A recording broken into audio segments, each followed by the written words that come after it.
오늘 우리에게 은혜 주실 하나님의 말씀은 마태복음 5장 1절부터 7절까지의 말씀입니다. 우리 한 절씩 교독하겠습니다. 봉독은 다 함께 하는 거고 교독은 돌아가면서 저와 여러분이 이렇게 하는 겁니다. 제가 교독하다가 봉독하다가 막 이렇게 하니까 이렇게 잘 기억하시고 교독입니다. 한 절씩. 예수께서 무리를 보시고 산에 올라가 앉으시니 제자들이 나아온지라 입을 열어 가르쳐 이르시되 심령이 가난한 자는 복이 있나니 천국이 그들의 것이며 애통하는 자는 복이 있나니 그들이 위로를 받을 것이며 온유한 자는 복이 있나니 그들이 땅을 기업으로 받을 것이며 이에 줄이고 목마른 자는 복이 있나니 그들이 배부를 것이라. 다 함께 긍휼히 여기는 자는 복이 있나니 그들이 긍휼히 여김을 받을 것이며. 아멘. 역대 가장 잘 읽으셨습니다. 감사합니다. 2024년도 여호와의 은혜해가 시작이 되었고 또 하나님께서 점점 더 그 은혜해가 밝게 또 환하게 떠오르게 될 줄로 믿습니다.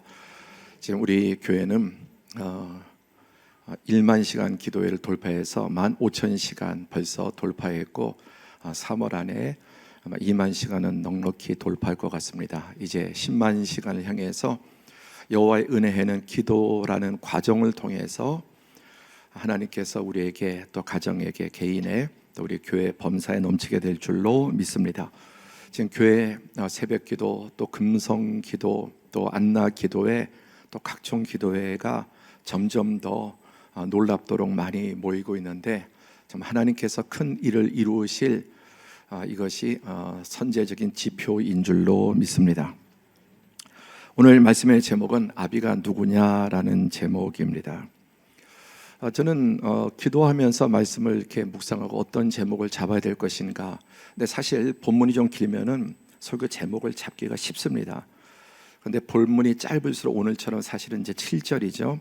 한 절일 때는 그 한 절 안에서 말씀을 이렇게 묵상하고 또 이렇게 설교하기가 좀 더 어려운 것 같습니다.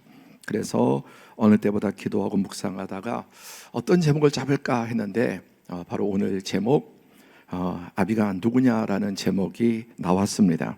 그런데 막상 제목을 잡고 나니까 떠오른 것이 그 가요 가사였습니다. 얼마 전에 나윤수 목사님이 설교할 때 제목이 어쩌다 마주친 그대 어쩌다 마주친 은혜. 그 주간에 나 목사님이 계속 어쩌다 마주친 그대라는 가요가 떠올랐답니다. 그 영향을 받아서인지 설교 제목을 어쩌다 마주친 은혜 이렇게 잡았는데 요즘 우리 교역자들 안에 이 가요의 영이 좀 이렇게 더 많이 스미는 게 아닌가 생각을 합니다. 저는 가요 묵상하다 그런 게 아니라 말씀을 깊이 묵상하다가 나온 제목인데 그리고 나서 이제 생각해 보니까 이 가사 스쳐 지나갔던 가사가 생각이 났습니다. 그래서 그 가사가 탁 꽂혔기 때문에 가사는 나머지 모르고 이제 검색을 해봤습니다.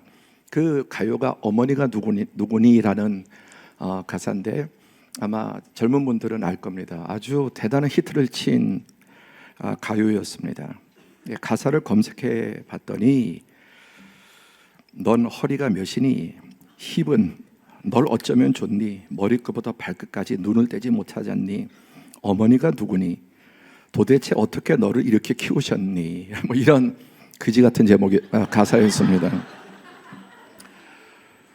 팔등시 미녀를 보고 그 외모를 가지고 히프가 어쩌고 뭐가 어쩌고 막 이런 정말 저런 노래들이 막 이렇게 방송에서 아이들 그리고 외모 지상주의 다 비판하고 또 성상품화를 얼마나 여러분 여성 단체들에서 싫어합니까? 그런데 이 가사는 정말 성을 너무너무 노골적으로 상품화하는 것입니다. 정말 들어보면은 어떻게 이런 노래가 이렇게 판을 칠 수가 있을까 하는 생각이 듭니다. 어쨌든 제목이 비슷하지만은 말씀의 제목은 아비가 누구냐라는 제목입니다. 그래서 좀 이렇게 좀 생각을 해보면은 이렇게 한번 생각해 볼 수 있습니다. 아비가 누구길래 너는 그렇냐? 이게 좋은 의미로 생각할 때는 너희 아버님이 누구시냐 이렇게 할 수 있지만 네 애비가 누구길래 널 그렇게 키웠냐 이런 의미가 있죠. 자, 이 팔복은 아비가 누구냐를 보여줍니다. 아비가 누구냐, 전체가 그렇습니다.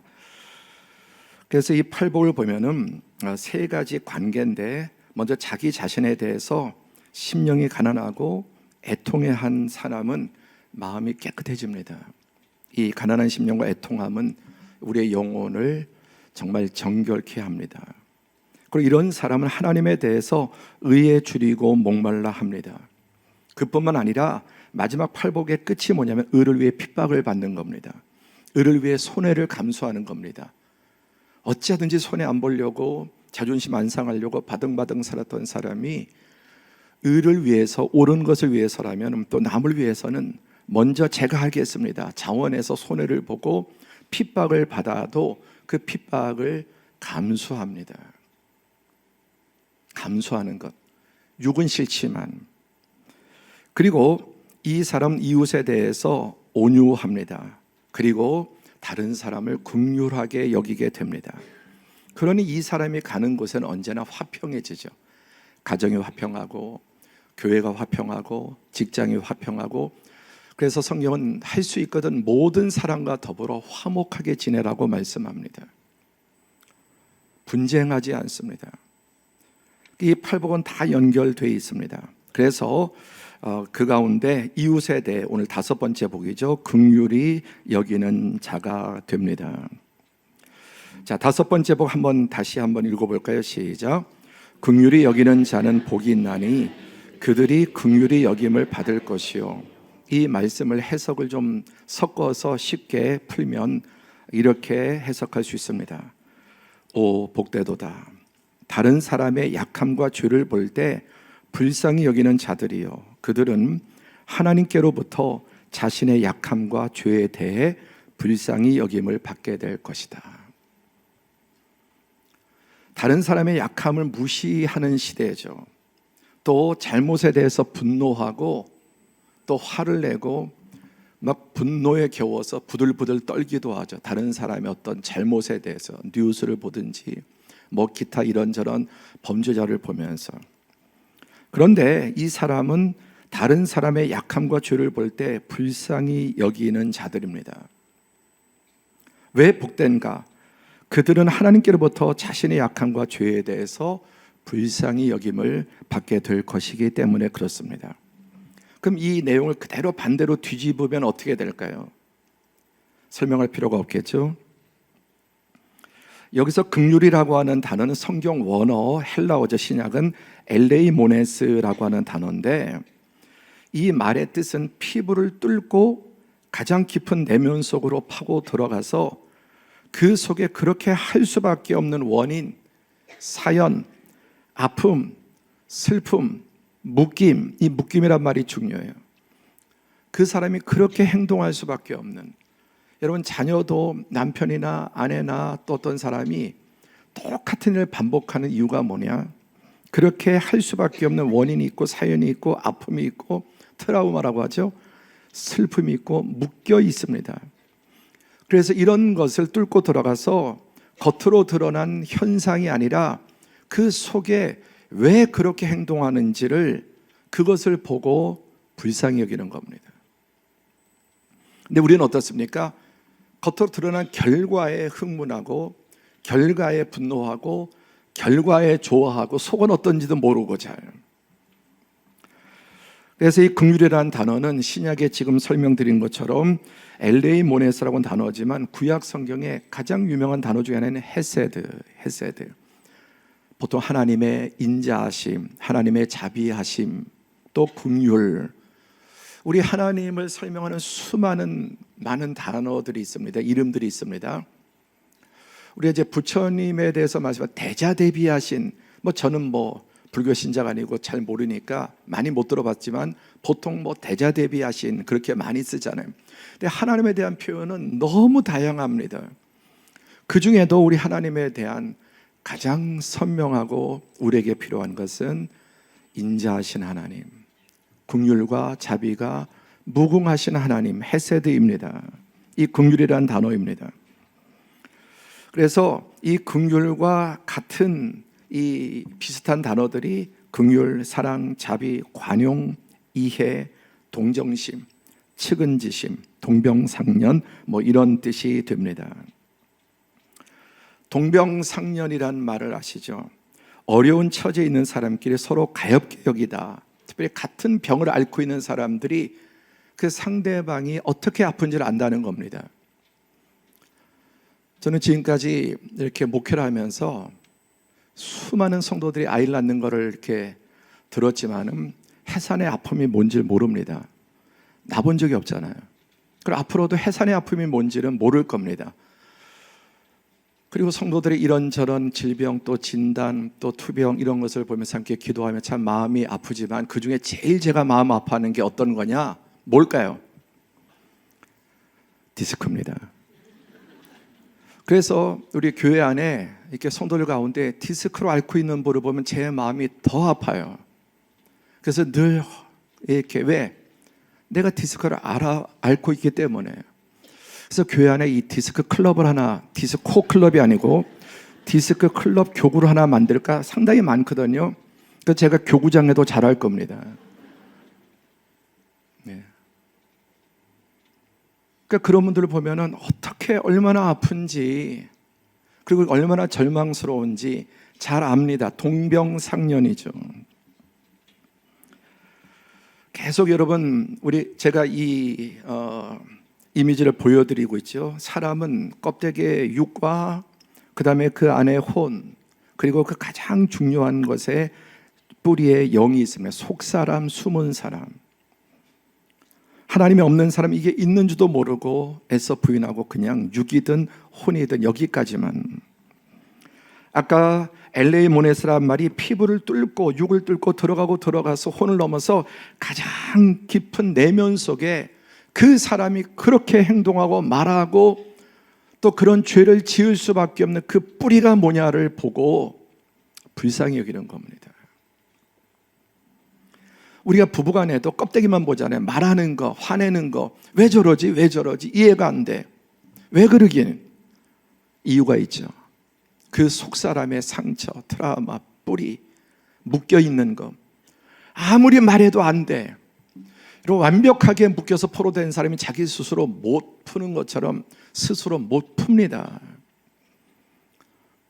근데 끊임없이 왜 저런지 이해가 안 돼. 도대체 왜 그러지? 그러면 그럴수록 그 말은 더 묶는 것이지 해결되지 않습니다. 언제 해결되느냐? 저도 살아보니까 이런 배우자가 불쌍할 때 해결이 되더라고요. 미우면 해결이 안 되고 더 나빠집니다. 특히 젊은 부부들 많은데 빨리 남편과 아내를 불쌍히 여기시기를 바랍니다. 측은지심이에요. 남편이 저렇게 할 수밖에 없는 겉은 멀쩡한데 뿌리가 있다는 겁니다. 뿌리가 묶여 있다는 겁니다. 그걸 볼 수 알아야 문제 해결되는 거예요.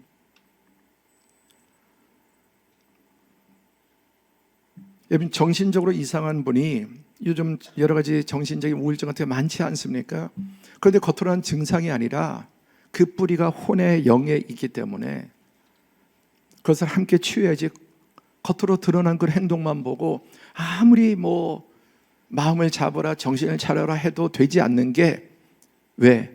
혼을 넘어서 뿌리까지 들어가야 되기 때문입니다. 그래서 긍휼은 표면의 문제가 아닌 뿌리, 배후, 원인을 보는 것으로 죄의 결과로 그 뿌리의 결과로 비참한 상태에 처해 있는 사람을 이해하고 용서하며 불쌍히 여겨 돕고자 하는 마음이 들어야 돼요. 그러니까 그렇게 할 수밖에 없는 그런 상실, 아픔 이런 상처들을 보고 그것을 치유해 줘야지 계속해서 왜 그러느냐. 자꾸만 비난하고 정죄하면 점점 더 그것이 악화가 됩니다. 그래서 시편 103편 14절에는 함께 읽어볼까 시작. 이는 그가 우리의 체질을 아시며 우리가 단지 먼지뿐임을 기억하시미로다. 얼마나 위로가 되는 말씀입니까? 하나님이 우리의 체질을 아시고 우리는 단지 먼지뿐임은. 먼지 훅 불면 여러분 별 수 있습니까? 먼지를 자세히 본다면 요동을 치고 난리를 칠 겁니다. 우리가 얼마나 연약한 자, 우리의 체질, 육에 속한 자이고 먼지뿐임을 하나님이 기억하신다는 말씀입니다. 히브리서 4장 15절에는 우리에게 있는 대제사장은 예수님은 우리의 연약함을 동정하지 못하실 리가 아니요 모든 일에 우리와 똑같이 시험을 받으신 이로되 죄는 없으시니라. 예수는 우리와 모든 것에 똑같지만 딱 하나 다른데 죄가 없는 분, 그분이 하나님의 아들로서 하늘 영광 보좌를 보시고 이 땅에 내려오신 이유가 십자가의 대속의 죽음을 죽기 이전에 우리를 경험하는 거예요. 영이신 그분이 우리의 모든 연약함을, 얼마나 약한 존재인지를 그분이 직접 체휼하는 겁니다. 몸으로. 여러분, 예수님이 안 흔들리셨어요. 예수님 끊임없이 시험 받으셨고 흔들리셨습니다. 예수님 하나님의 아들이니까 반석처럼 요동하지 않은 것이 아니라 끊임없이 요동하셨습니다. 할 수 있거든 이것을 내게 옮겨달라고. 그러나 그 모든 것을 성령의 능력으로 이겨내셨지, 시험당하는 게 어떤 건지, 유혹이 얼마나 강한지, 마지막 겟세마네 그 동산에서는 흐르는 땀방울이 핏방울이 되도록 그렇게 절규하면서 이 십자가를 피하고 싶은 그런 마음의 주님은 정말 절규하시고 온몸을 올리브 짜내듯이 그렇게 기도하셨습니다.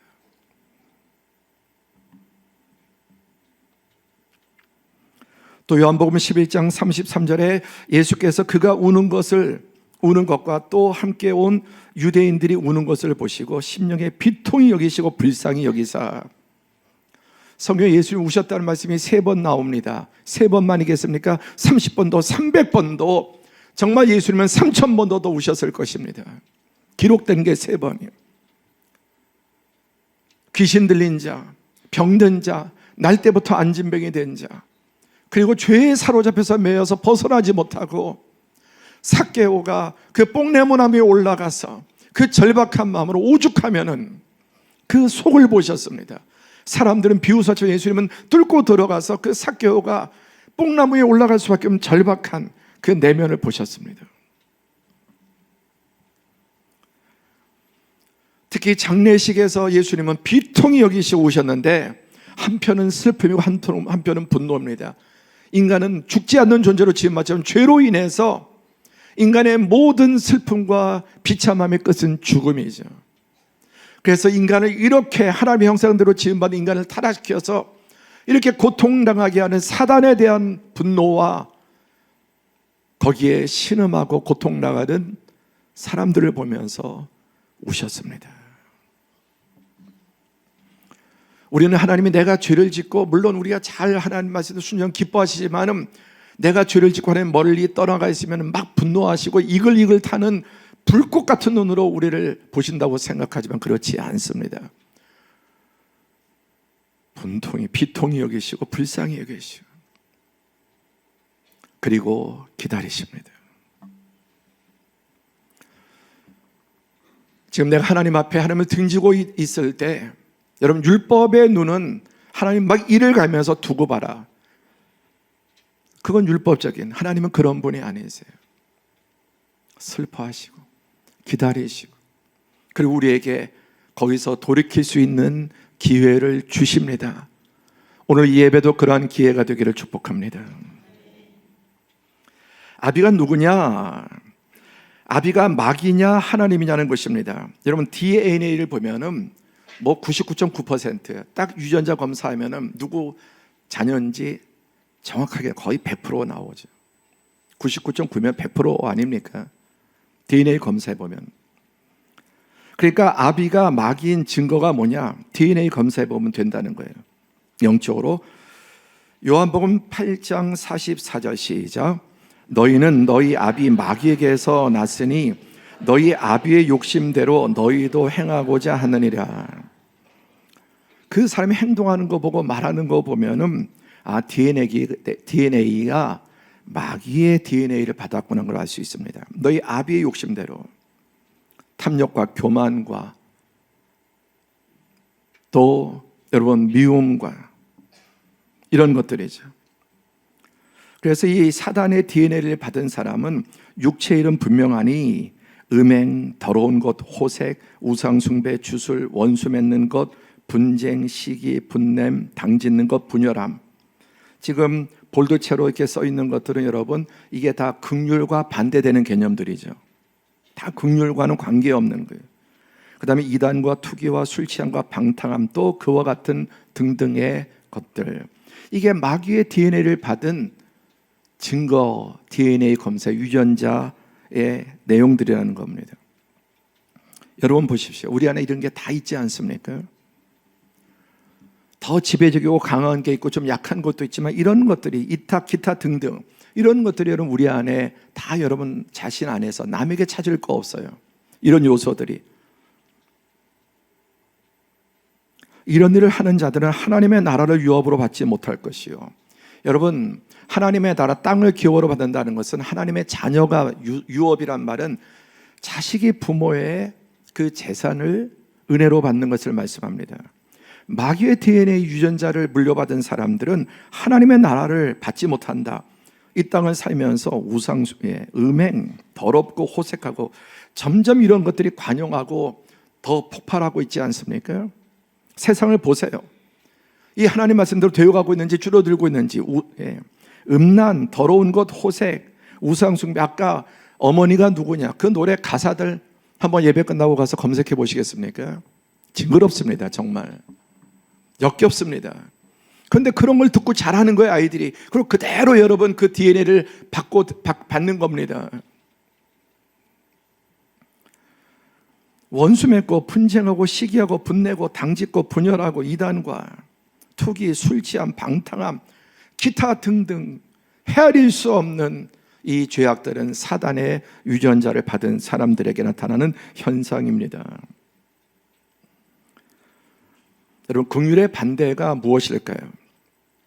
냉담, 매정, 무자비, 무관용, 정의, 법, 율법적, 냉혈한이죠. 냉혈한. 그 냉혈동물, 온혈동물이 있죠. 냉혈한, 이 파충류, 뱀. 냉혈한을 여러분 좋아하는 사람이 있습니까? 점점 세상이 따뜻해지나요? 점점 세상이 차가워지나요? 뒤집힌 배가 침몰하면 침몰할수록 더 사람들이 악의 다툼을 하듯이 세상은 좋아지지 않습니다. 발전하지 않습니다. 점점 더 빠르게 침몰합니다. 점점 냉혈한들이 많아집니다. 영화도 보십시오. 음악도 보십시오. 더 음란해지고 더 폭력적이고 더 파괴적이고 자꾸만 강도를 높여가면서 사람들은 거기에 익숙해집니다. 우리 자녀들이 거기에 다 노출돼, 우리도 마찬가지입니다. 법조하고 법대로 하자, 뭐 공정과 상식과 가장 많이 말하는 사람들이 가장 비공정하고 가장 몰상식하고 정의에 역행하는 일들을 뒤에서 하고 있습니다. 입으로만.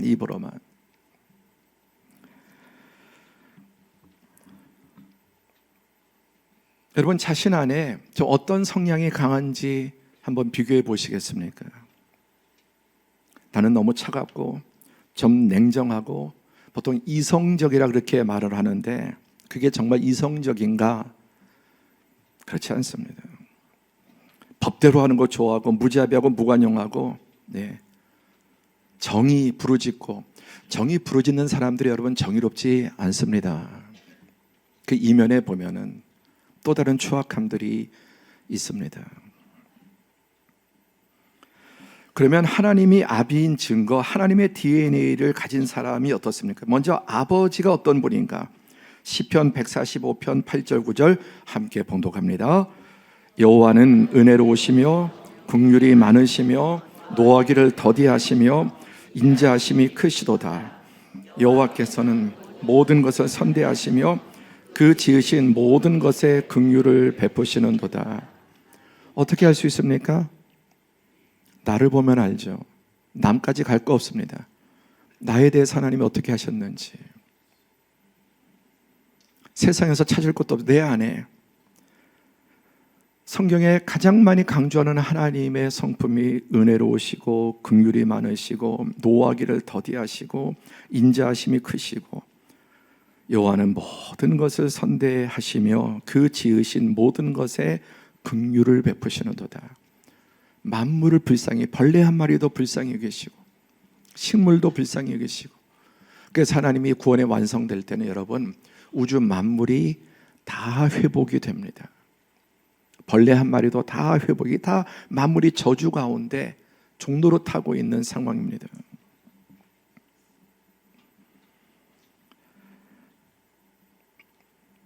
아까 말씀드린 대로 구약의 이 단어 중에 하나님, 은혜롭고 자비롭고, 사실 구약은 율법이고 신약은 복음이, 하나님은 언제나 자비와 긍휼과 은혜가 무한하신 하나님이십니다. 이 하나님 아버지의 긍휼의 극치는 바로 예수 그리스도십니다. 하나님이 세상을 이처럼 사랑하사, 하나님이 세상을 이처럼 긍휼히 여기셔서 독생자 예수 그리스도를 이 땅에 보내주시고, 그분이 자신의 삶을 통해 인간의 모든 약함을 채우라고, 인간이 얼마나 연약한지, 먼지에 불과한지 다 경험하셨습니다.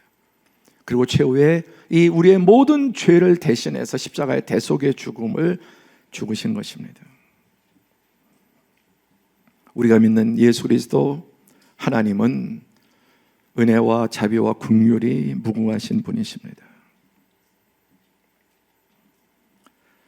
그래서 요한 1서 3장 9절, 좀 귀찮으셔도 같이 읽으시면 더 좋을 것 같아서 시작. 하나님께로부터 난 자마다 죄를 짓지 아니하나니 이는 하나님의 씨가 그 속에 거함이요 그도 범죄하지 못하는 것은 하나님께로부터 났음이라. 하나님께로 난 자마다 죄를 짓지 아니하나니 이는 하나님의 씨가 그 속에 거함이요 그도 범죄하지 못하는 것이 하나님께로부터 났음이라. 저는 어릴 때 이 말씀 듣고 상당히 많이 고민했어요. 죄를 짓지 않는다 그랬는데 나는 계속 죄를 짓고, 또 이게 그도 범죄하지 못하는 것은 나는 계속해서 많이 죄를 짓고 있는데 내가 가짜인가? 얼마나 헷갈렸는지 몰라요. 정말 이 말씀이 저는 너무 저를 많이 괴롭힌, 잘못 이해하는 거예요. 오해한 겁니다. 죄를 짓지 아니한다는 말은 절대 아예 죄를 짓지 않는다는 말이 아닙니다. 그도 범죄하지 못한다는 것은 하나님께로 났습니다. 이건 결과적으로, 그리고 중요한 것은 선을 넘지 않는다는 말이에요. 선을 넘지 않는다는 거예요. 아예 죄를 아예 안 짓는다. 우리 중에 누가 그런 사람이 있습니까? 이 말씀을 오해하지 마세요. 정확하게 말하면 죄를 안 짓기 시작하고 죄를 이기기 시작한다는 말씀이고, 하나님의 씨가 그 안에서 그 씨앗이 자라면서, 즉 영이 자라고 커지면서 점점 더 죄가 극복이 됩니다. 그걸 성화라고 한다.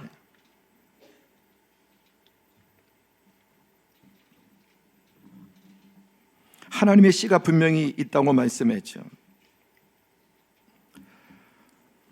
그래서 이러므로 하나님의 자녀들과 마귀의 자녀들이 드러난다. 하나님의 자녀와 마귀의 자녀가 이 구분점이 뭐냐? 그 DNA의 핵심이 뭐냐면은 무릇 의를 행하지 아니하는 자나 또는 그 형제를 사랑하지 아니하는 자는 하나님께 속하지 아니하나니. 하나님의 DNA를 가장, 여러분, 두 가지만 얘기하자면 의로움과 사랑입니다. 그런데 하나님께서 의를 우리에게 주시고, 그래서 의를 행한다는 말은 점점 더 의에 가까워진다는 말이에요. 아멘. 하루아침에 획가닥해서 100% 바뀌는 게 아니라 이미 영은 사망에서 생명으로 옮겼지만은 그 혼과 육신의 습관이 있고 환경이 있기 때문에 이제 의를 행하는 쪽으로 방향이 바뀌었고, 중생, 죄를 행하던 쪽에서 하나님을 향해서 이걸 중생이라고 하고 한 걸음 한 걸음 나아가는 걸 성화라고 하고, 이 땅에서는 완성되지 않습니다. 결국 인간은 죽어야 끝나는 거예요. 그리고 부활한 몸을 입어야 우리가 이 죄로부터 완전히 떠나가게 되는 것이 성경의 가르침입니다. 그래서 그 형제를 사랑하지 아니하는 자는 하나님께 속하지 아니하다고 말씀했습니다. DNA의 핵심, 불의와 그 중에 미움입니다. 하나님의 DNA의 핵심, 의로워지고 선해지고 그리고 사랑이 점점, 사랑의 지배를 받게 된다는 말씀입니다. 그래서 예수님께서도 너희 아버지의 자비로우신과 같이 너희도 자비로운 자가 되라, 되어 가라는 말씀이에요. 예수님을 닮아서 성령의 도우심 가운데 그렇게 한 걸음 한 걸음 되어 가는 것입니다. 오늘처럼 이렇게 예배 듣고 하나님의 말씀을 들으면서 또 우리 기도하고 성도들의 교제를 통해 누구와 어울리는 게 대단히 중요합니다. 주일날만 교회 나고 한 주간 동안 정말 하나님 없는 사람들과 어울리면 친구 따라 하나님과 멀어지게 돼요. 여러분, 교회 공동체가 너무너무 중요한 것이 나쁜 말 아니라 저렇게 이 시대 가운데 저렇게 아름답고 신실하게 우리 서로 믿음의 차이가 있습니다. 수준의 차이가 있습니다. 그러나 그런 분들을 보면서 위로가 되고 힘이 되고 함께 묻어가는 거예요. 신앙생활은 함께 묻어가는 겁니다. 어디에 묻혀 있느냐에 따라서. 그래서 하나님께서 우리에게 공동체를 주신 것입니다. 되어가는 것. 특별히 긍휼은 특별히 약자들과 죄를 범하는 자를 보는 시각입니다. 강자들에게는 긍휼이 필요하지 않습니다. 사실 강자도 알고 보면 가장 약한 자들이에요. 높은 자들 누가 여러분 권력 있고 배우고 돈 많은 사람을 불쌍히 여깁니까? 근데 알고 보면 가장 불쌍한 사람일 수 있습니다. 속을 보면. 그리고 긍휼은 죄를 범한 자를 보는 시각입니다. 이게 바리새인들은 의식으로 가득해서 그 시대에 가장 거룩하고 정말 하나님 비슷한 사람인 줄 알았는데 예수님께서는 그 속을 보시죠. 껍데기는 회칠한 무덤에 흰 옷 입고 있고 가장 거룩한 것 같은데 위선자들이에요. 가장 하나님께서 정말 미워하시는 자들, 위선자들, 회칠한 무덤. 그 속은 독사에 아주 구리고, 그리고 완전히 그 안엔 탐욕과 돈을 좋아하고 하나님의 율법을 이용해서 백성들의 돈을 갈취하는 자들이었습니다. 그러나 사마리아 사람들 그 당시에 볼 때 이 사람은 완전히 혼혈이고 또 완전히 이스라엘 민족으로 여기지 않았지만 그는 죄인 의식으로 가득했습니다. 그리고 연약한 자를 볼 때, 강도 만난 자를 볼 때 불쌍히 여겨서 자기도 위험에 처하고 또 자기의 돈의 손해를 보고도 그 사람을 결국은 데리고 가서 고쳐줍니다. 살려줍니다. 이렇게 생각해 보세요.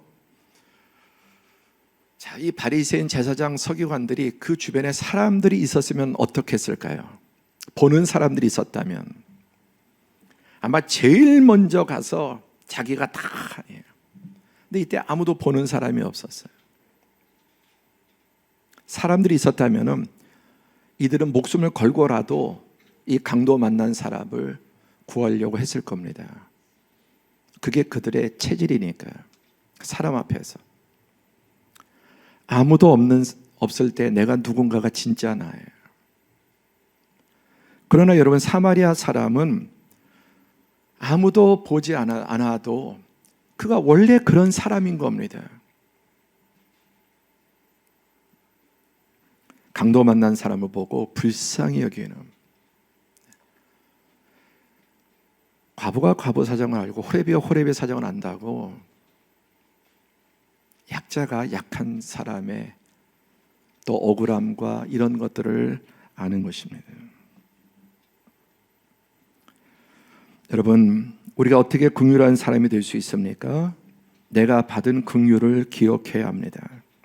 로마서 5장 8절에 우리가 아직 죄인 되었을 때 그리스도께서 우리를 위하여 죽으심으로 하나님께서 우리에 대한 자기의 사랑을 확정하셨느니라. 깊은 죄악의 구덩이 속에 신음하고 있을 때, 남몰래 눈물을 흘릴 때 아무도 그걸 알지 못하지만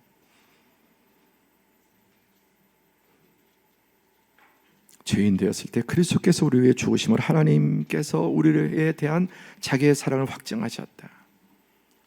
우리가 구원받은 시점이 의로와서가 구원받은 게 죄인 되었을 때, 깊은 죄악의 늪에 빠져가고 있을 때, 거반다 죽어가고 있을 때, 뿐만 아니라 내 평생의 선하심과 인자하심이 반드시 나를 따르리니 내가 여호와의 집에 영원히 살리로다.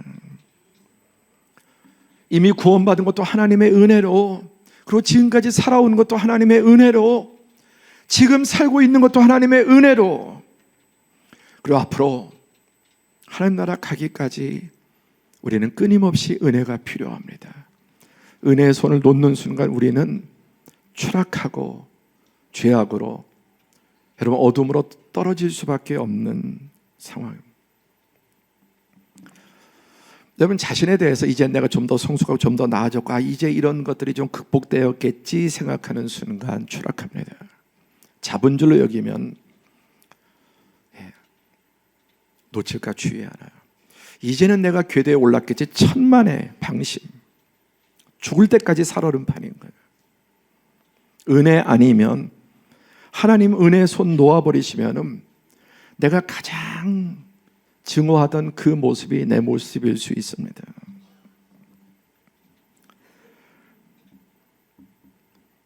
내 자신을 돌아보며 하나님 앞에서 나는 과연 어떤 사람인지, 지금도 아무도 모르는 나, 남편도 아내도 부모도 자식도 모르는 나, 하나님 앞에서 어떻습니까?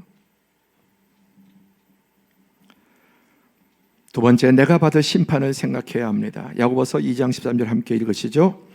긍휼을 행하지 아니하는 자에게는 긍휼 없는 심판을 있으리라. 긍휼은 심판을 이기고 자랑하느니라. 하나님께서 나에게 긍휼 없이 심판하시면 100% 저부터 시작해서 지옥행입니다. 긍휼을 행하지 아니하는 자에게는 긍휼 없는 심판이 있으리라.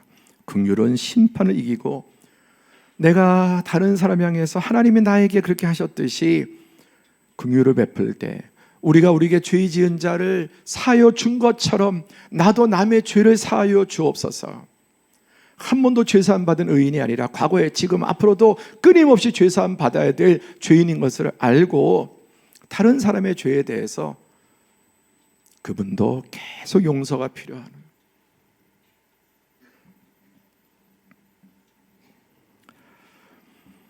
마태복음 18장 21절 이하에 베드로가 예수님의 가르침을 듣고 이렇게 말했습니다. 주여, 형제가 내게 죄를 범하면 몇 번이나 용서하여 주리이까?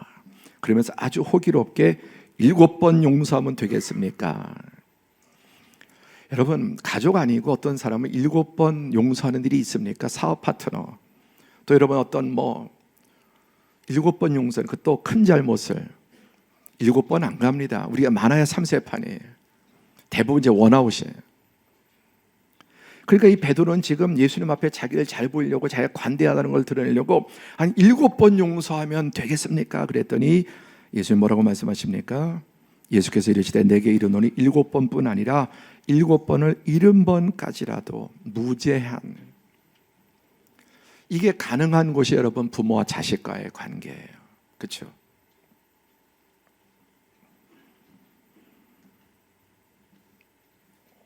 하나님께서 우리에게 하시는 용서입니다. 우리 모두가 지금까지 이 용서를 받아왔고 받고 있고, 앞으로도 우린 죽는 날까지 이 용서 또 받아야 합니다. 시편 49편 8절에 그들의 생명을 속량하는 값이 너무 엄청나서 영원히 마련하지 못한다. 생명을 속전하는 값은 너무나 엄청나기 때문에 누구도 영원히 마련하지 못하고, 아무리 일평생 3대 4대 여러분 돌을 닦아도 생명을 속량하는 값은 인간의 율법의 의로는 이루지 못합니다. 하산할 수 없습니다. 어떻게 이렇게 할 수 있습니까? 오직 성령의 능력으로. 에베소서 4장 32절에 서로 친절하게 하며 불쌍히 여기며 서로 용서하기를 하나님이 그리스도 안에서 너희를 용서하신 것 같이 하라. 이런 부부관계 어려운 분 어떻게 해결되느냐? 불쌍해야 해결이 돼요. 분노하면 해결은 점점 더 나빠집니다. 그래서 싸우고 지지고 볶고 하면서 그걸 배우는 거예요. 그 과정이 아주 짧아지기를 축복합니다. 그 속을 보란 말이에요. 그 껍데기에 지금 도대체 이해가 안 가. 왜 저 사람은 그렇게 말을 안 됩니다. 말해서 될 것 같은 세상 사람 다 되죠. 묶여있고 매여있고 트라우마가 있고 사단이 여러분 올가매고 있습니다. 진리만이 그를 자유케 합니다. 사랑만이. 그래서 빨리 벗어나는 방법은 잘한다, 잘하고 있어, 노력하고 있어. 그렇게 해야 빨리빨리 치유가 되고 벗어날 수 있습니다.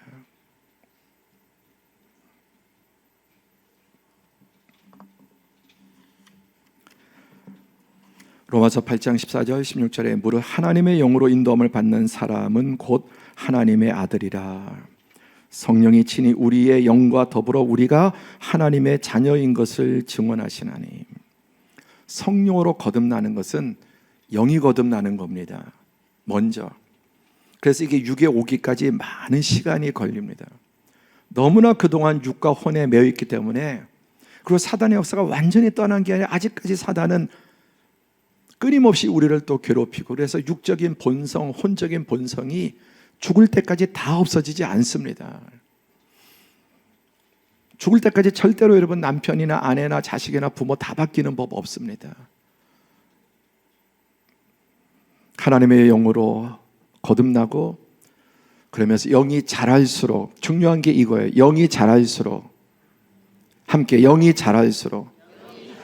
아이가 어떻게 자랍니까? 먹어야 자라죠. 다른 수 없어요. 백날 기다린다고 여러분 아이가 자랍니까? 먹어야 자라죠. 그러니까 말씀을 듣고 먹고 읽고 공부하고 훈련받고, 성경 대학 제자 훈련, 또 드라마 바이블이든 성경일 때 먹는 만큼 영이 계속 자라면 강해집니다. 우리가 어릴 땐, 자녀가 어릴 때는 부모가 이겼지만 자녀가 자라면 힘으로도 능으로도 못 이겨요. 자녀가 자랐기 때문에 영이 자라야 돼요. 그래, 영 먹지 않고 영을 키우지 않으면서 아무리 결심하고 해봐야 백전백패. 다른 거 할 거 없어요. 영을 키우는 거예요. 계속 말씀 먹고 믿음의 공동체와 함께 어울려 보세요. 삶이 바뀝니다. 친구 따라 사단 쪽으로 붙든지 주님 쪽으로 붙든지 친구 따라가는 겁니다. 그래서 공동체를 주시는 거예요. 주일 예배만 가지고 어렵습니다. 셀에 들어가셔야 돼요.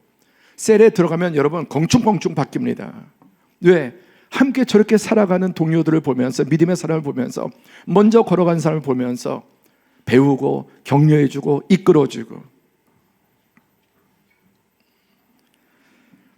성령께서 우리 안에 하나님의 자녀인 것을 증거하십니다. 이미 구약의 만군의 여호와께서 말씀하시되 이는 힘으로도 능으로도 되지 않고 오직 나의 영으로 되느니라. 아무리 뜯어고치려고 해도 더 망가집니다. 뜯어고치려면 더 망가져. 자식도 내가 힘으로 여러 가지 율법적인 방법으로 여러분 사랑하는 거예요. 격려하는 거예요. 노력하고 있어. 다시 한번 하죠. 함께 하면 연기하라. 연습하네. 연기하라는 거예요. 처음에는 정말 도무지 안 나와도 자꾸 하다 보면 연기도 익숙해져요. 명배우가 될 수 있습니다. 남편한테 연기하세요. 아내한테 연기하세요. 자식들한테 연기하세요. 부모님에게도 안 나와도 사랑한다고 말해보세요. 그럼 술술 나옵니다.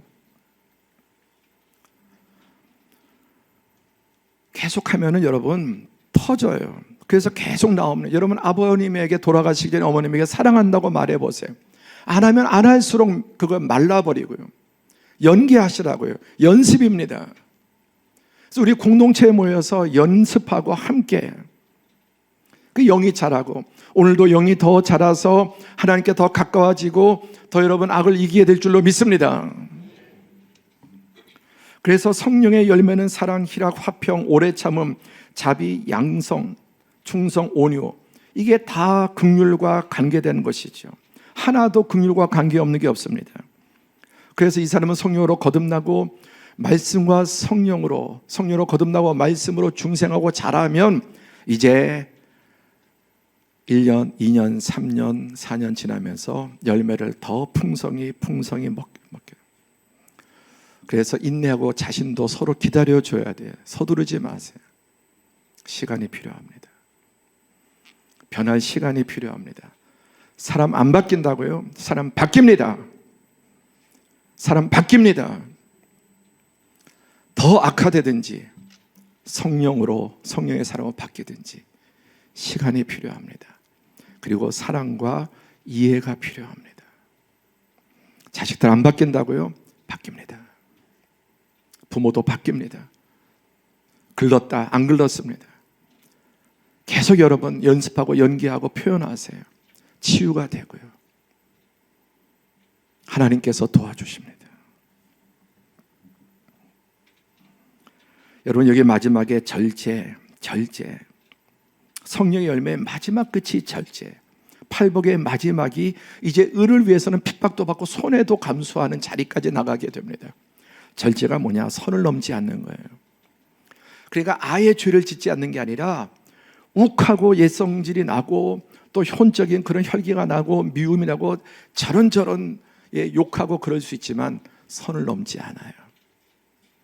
그리고 점점 수위가 낮아집니다. 그리고 혹시 선을 넘어도 빨리 회개하고 긍휼한 마음으로 바뀝니다. 절제가 필요한 것은 이 땅에서 여러분 마지막 성령의 열매로 나아가는 게 절제가 되는 거예요. 선을 넘지 않는, 미움의 선을 넘지 않고 혈기의 선을 넘지 않고 그 다음에 증오의 선을 넘지 않게 되는 거예요. 그러니까 점점 이게 넓었던 것이 줄어들고요. 그러면서 그에게 예수님의 향기가 또 빛과 소금에, 그리고 그런 사람들이 주변을 치유합니다. 긍휼히 여기는 자는 복이 있나니 그들이 긍휼히 여김을 받을 것이며, 오 복되도다. 다른 사람의 약함과 죄를 볼 때 불쌍히 여기는 자들이요, 그들은 하나님께로부터 자신의 약함과 죄에 대해 불쌍히 여김을 받게 될 것입니다. 아비가 누구냐? 하나님의 자녀인가 마귀의 자녀인가가 드러나는데, 그 형제를 사랑하지 않은 자는 하나님께 속하지 아니하니라. 대신 이런 사람은 죄악된 것을 사랑합니다. 쾌락을 사랑하고 정욕을 사랑하고 돈을 사랑하고 안 좋은 쪽으로, 그 자체가 나쁜 게 아니지만 악한 쪽으로 자꾸만 그 사랑이 나타나게 되죠.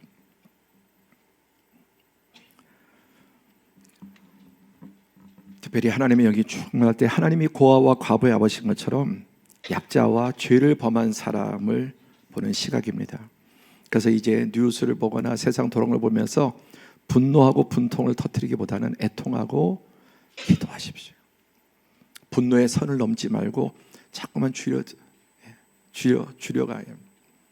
우리 선거 가까울수록 너무너무 치열해지지 않습니까? 분노하지 마세요. 여러분에게 가장 마음에 안 드는 그런 분이 있다면 애통해하고 이 나라 이 민족을 위해서 치유하기 위해서 기도해야 합니다.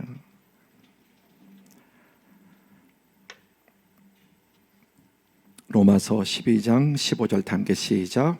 즐거워하는 자들과 함께 즐거워하고 우는 자들과 함께 울라. 이해관계 없이 이것을 할 수 있는 공동체가 교회입니다. 어떤 이해관계 없이, 그리고 계급 없이. 사회에는 계급이 있어요. 그렇죠. 어쩔 수 없어요. 완전하지 않지만 교회 안에는 계급이 없습니다. 없어야 하고요. 또 그렇게 만들어져 가야 합니다. 이해관계가 없이 우리가 서로 많은 분들과 하나 되고 가족이 되고 마음을 나눌 수 있는 것, 그리고 정말 함께 즐거워하고 함께 우는 자들과 울게 됩니다. 한 가지 이야기로 말씀을 맺겠습니다. 제가 우리 주일날 셀 목장 많이 모이시잖아요. 주일날 모이고 이렇게 한번 돌아와 보면은 정말 너무너무 아름답습니다. 제 옆방에서도, 목양시 옆방에서도 남성 셀들은 8명, 10명 가끔 그냥 웃음소리가 끊이지 아니하고, 거기에서 무슨 사회적인 이런 것들, 직업, 수입, 학벌 없이 정말 너무나 하나 되어서 이렇게 함께 믿음 안에서 교제하고, 또 특히 여성 셀들 함께 위해서 기도하고, 우리 많은 교구장님들 또 셀리더들 어려운 분을 위해서 한 달, 2달 함께 저녁 10시에 나와서 1시간 이상 계속해서 기도하는 분들이 있습니다. 우리 셀가족들이 함께 서로 아픔을 가지고 기도하고 자기 마음속에 있는 가식 없이 내어놓고 도움을 요청합니다. 신방을 가보면 너무너무 교회 신방의 분위기도 많이 바뀌었습니다. 어저께 한 가정의 사업장에 신방을 하게 됐습니다. 갔더니 이게 딱 눈에 띄어요. 그 사업장에 TV에 이렇게 서른영교회 모든 것이 주님의 은혜입니다. 사업장이 전에 비해서 2배 이상 크게 확장되었습니다. 하나님 없는 사람 얼마나 자기의 능력을 또 과시하고 내가, 그러나 모든 것이 주님의 은혜입니다. 거기에 셀을 넘어서 교구의 남성 교구, 여성 교구 셀들이 모여서 정말 진심으로 축하하고 기뻐하고, 여러분 모든 것이 주님의 은혜입니다. 여러분 이것을 아는 사람이 다른 사람을 대할 때 은혜롭게 대할 수 있지 않겠습니까? 함께 울고 함께 웃을 수 있는 마지막 공동체, 이제 가정까지도 깨지지 않습니까? 하나님의 가족이에요. 교회의 가족, 여러분의 셀 목장, 먹어야 자라고 기도해야 강하고 성령의 능력으로 함께 해야 이기게 됩니다. 지금까지 하나님의 은혜로 살아왔고 용서받았고 살아왔고 지금도 은혜로 살고 있고 우리는 죽는 날까지 하나님의 은혜가 필요한 사람입니다. 그 하나님의 은혜를 받았으니 우리도 너도 가서 그대로 행하라.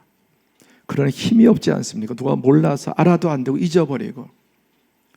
그러나 이렇게 말씀 가운데 하나하나 쌓아나갈 때, 영이 자랄 때 성령께서 말씀이 생각나게 하시고 말씀의 지배를 받아서 가정에서도 교회 안에서도 우리 삶의 현장에서 긍휼히 여기며 살아감으로 세상을 치유하는 하나님의 사람이 될 수 있을 줄로 믿습니다.